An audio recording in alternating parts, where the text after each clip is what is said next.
เลยคุณใกล้ๆรถฮะนี่บ่จักแล้วฮะโอ้พุ่นแม่นละฮะ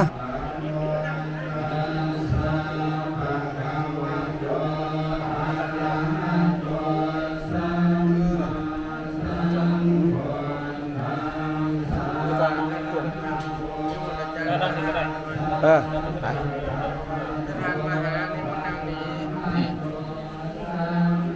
นิมนต์ผู้จัดสมกันเลย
อง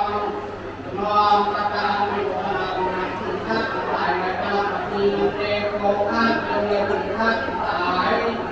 ขออัญเชิญเราเดียวการเจ้าทั้งหลายของท่านได้คอยฟังพระราชตัวเราพระศาสนาในละครยกฟังพระธานีอันมีคุณเราอาสนาบุญอาราธนาธิวัติดีเป็นเขาอันเราเป็นพระเจ้าหลายโดยงานการตัวเรียนการเป็นเรื่องห้านานาการทำเรื่องการแก้ไขแก้ไข แรงไปด้านไหนหอดจะหอดก็จะหอดทั้งหมดเลยเล่นนับของแอบไปด้านนอดไปเลย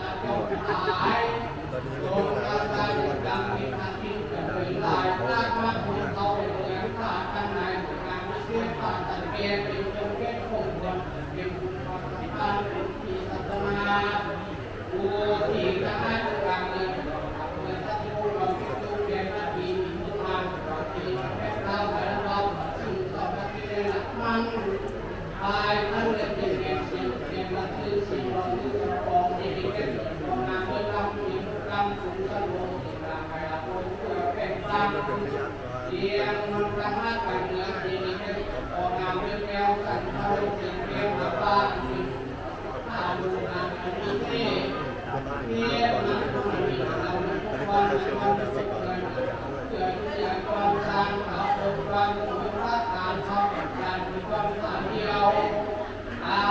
เดียวความสาเดียวเอาเดียวความรักว่าเขาเป็นท่านรู้ต่อมาเขาเป็นสุขภาพเอาความสุขความทำความมีเกณฑ์เขาเป็นความขาดตัวเขาความขาดนั้นเขาโลกคือธรรมะการเขาคือเขาเองคือธรรมะโดยเขาธรรมะที่ธรรมะเขาเขาที่เขาอีกยังปียังเอวิสุมิ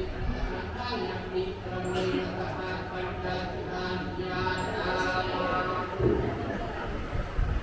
นะโมตัสสะภะคะวะโตอะระหะโตสัมมาสัมพุทธัสสะ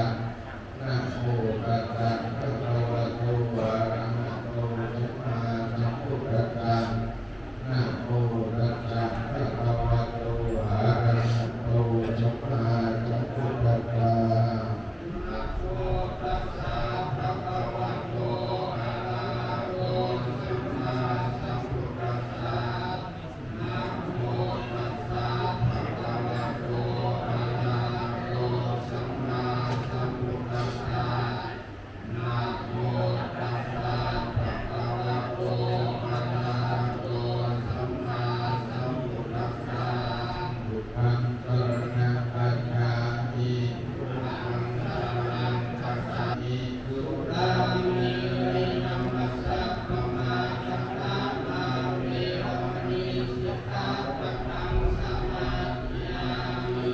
อิมานิปัญจสิกขาปะรานิอิเตนะสุขิยันติอิเตนะโภคสัมปะราอิเตนะนิพุติยันติสัทธมาสีลังวิโสระเย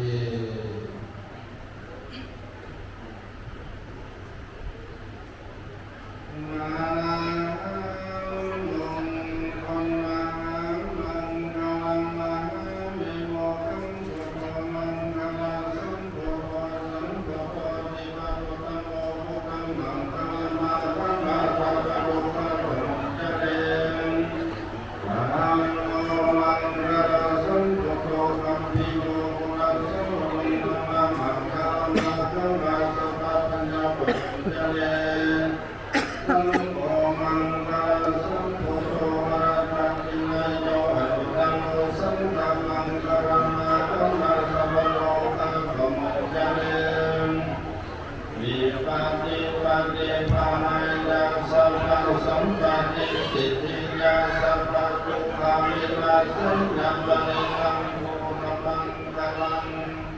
วิปัสสิปัสสิภานัยยัสสะภะสัมปติสิทธิยัสสะภะปัญญาวินาปัญญาปริลังโภคมังคลัง ว วะเมวะเทวะหายาสัพพะสัมปติสิทธิยาสัพพะโลกาเวนัสสยะปะเนตัมโมกังคังคานัง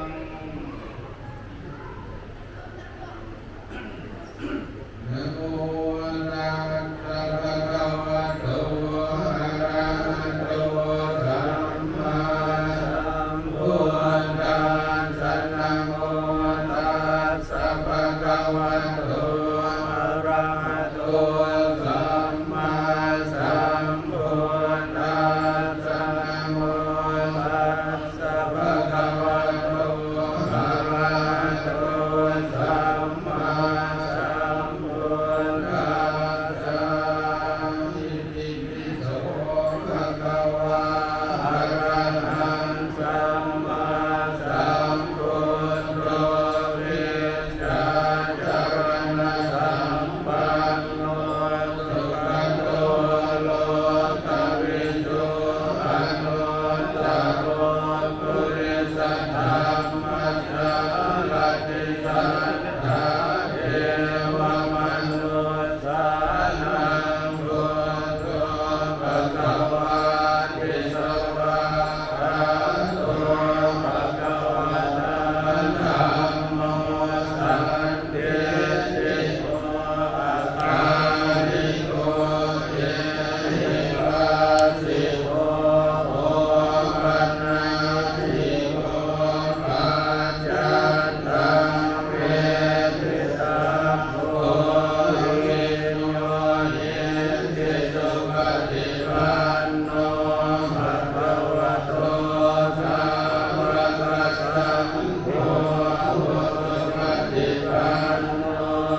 สุภาเวนะพุทธรัตนังธัมมรัตนังสังฆรัตนังตินังรัตนังธัมมานุภาเว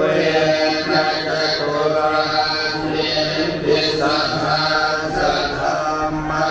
คันธานุภาเวนะปิตกันตยานุภาเว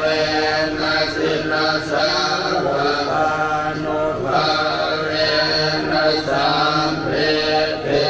โรสัพเพเทวายาสัมเพเทอันตรายาสัพเพเทอุปัฏฐวาสัมภวันโตโหตุสัพพะทานุภาโรภะพยาเมราโสปัสสันตุจุปันนวานิกาอันตรายาติวินาสันตุจักเตสัสสะทยัสเสทิทังลาภังโสติรักขยังสุขังพลังสิริหายุจวันโนจะโพ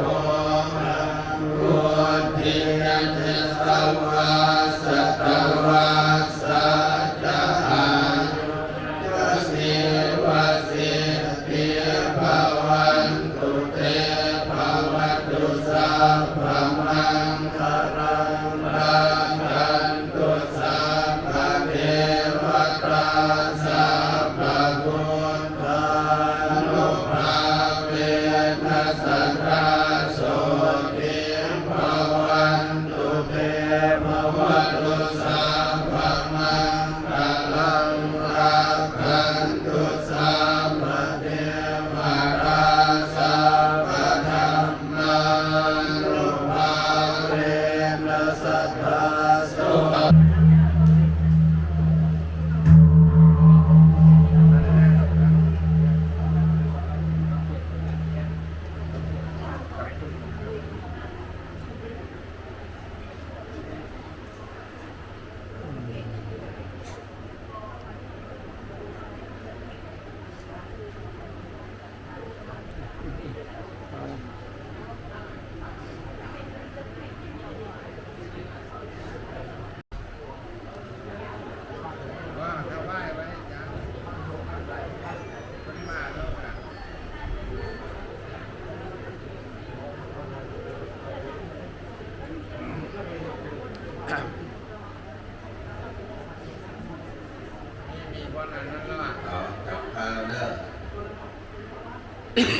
ทอดผ้าป้า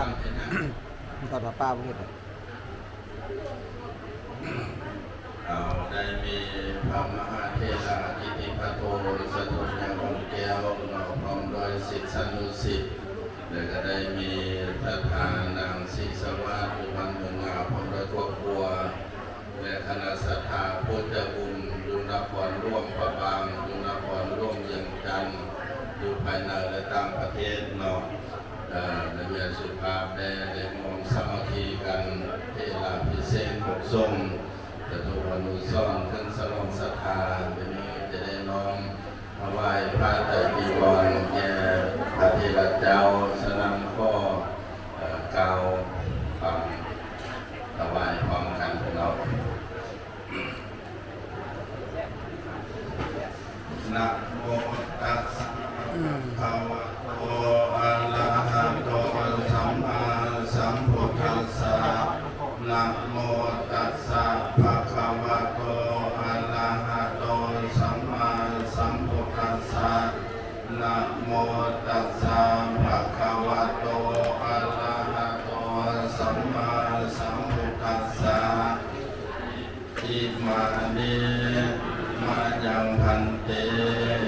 อภิเษกานิติจิวาลานิตัสเสวาภิกขุโนเทมานิพพานายา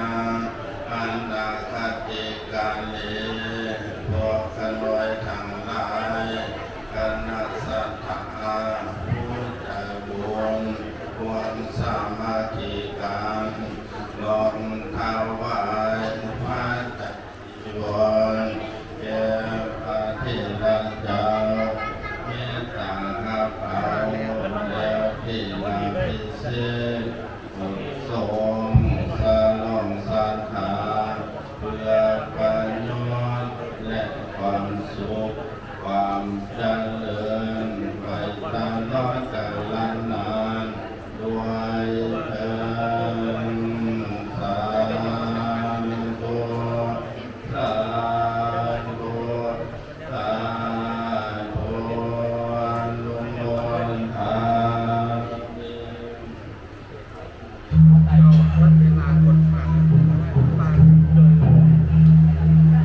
ฮัลโหล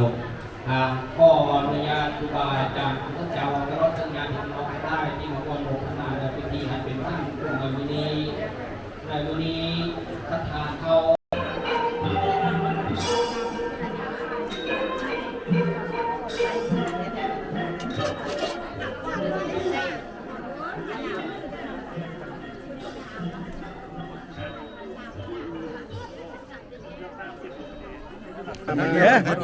บ่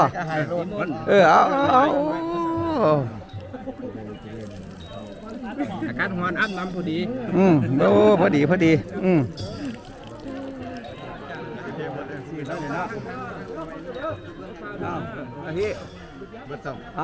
หลายดอกสอบสัพพะโลกสัพพะไฟสาธุความสุขความเจริญในพุทธศาสนาเอาตักน้ำมาเห็นไหมโอ้โหมันเป็นสี่เว้ยลาบเนี่ยโอ้ยตะกี้บ่อมาเนาะเอาผ่าเอามาใส่ข้าวปกโอ้ยพามันพ้นพื้นที่มันจะซอกข้าวมาปลูกโอ้ปลูกได้เอาบ่ไปยังมาแล้วเลยเอาอย่างไรกับเป็นสิริมงคลให้เขาเหลาไปทายทั้งคนไปทายทั้งคนคือน้ำมันจะแซมมาส่งเพื่อนเอากระน้ำส่วนมันนึงอ่ะดิไปได้บาทเดินเนี่ยเอาได้ขนาด